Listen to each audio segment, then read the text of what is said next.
নজর রাখবো পরবর্তী সংবাদে। 22তম নর্থ ইস্ট চেস চ্যাম্পিয়নশিপের আজকে উদ্বোধন করা হলো এবং গোমতী জেলাতে আজকে উদ্বোধন করা হলো। আগামী 21 তারিখ পর্যন্ত চলবে নর্থ ইস্ট ফেডারেটিং চেস চ্যাম্পিয়নশিপ এবং যার আজকের দিনে উদ্বোধন করা হলো মন্ত্রী প্রণজিৎ সিংহ রায়ের হাত দিয়ে।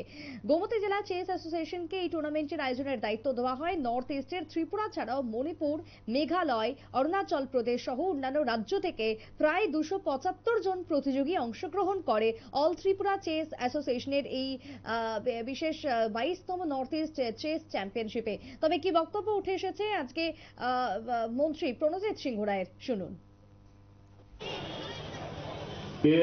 सबको मालूम है कि नॉर्थ ईस्ट स्टेट का भी जितना डेवलपमेंट हो रहा है, ऑस्ट्रेलिया स्पीकर नाम देके प्रधानमंत्री ने सूचना प्रोग्राम लिया हुआ है।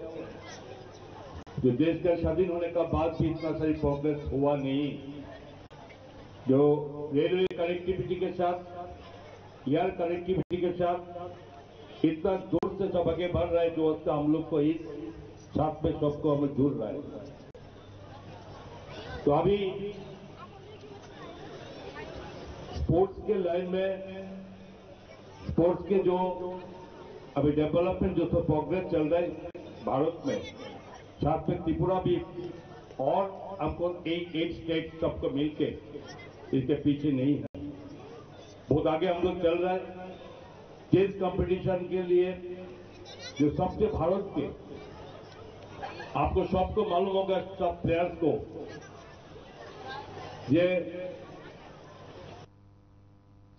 আপনারা শুনলেন আজ অর্থমন্ত্রী প্রণজিৎ সিংহ রায়ের বক্তব্য। যে চেস চ্যাম্পিয়নশিপের আজকে উদ্বোধন করা হলো মঙ্গলবার। উত্তর পূর্বাঞ্চলের 8টি রাজ্যের দাবা প্রতিযোগিতা। এই প্রতিযোগিতাকে কেন্দ্র করে খেলোয়াড়দের মধ্যে ছিল ব্যাপক উৎসাহ। প্রায় 78 জন প্রতিনিধি অংশগ্রহণ করেছে এই খেলাকে কেন্দ্র করে। সবকিছুকে মিলিয়ে বাড়তি উৎসাহ এবং তার সাথে ব্যবস্থাপনা ছিল আজকে গোমতী জেলা জুড়ে। ছোট্ট একটা বিরতির পর ফিরছি, সঙ্গে থাকুন।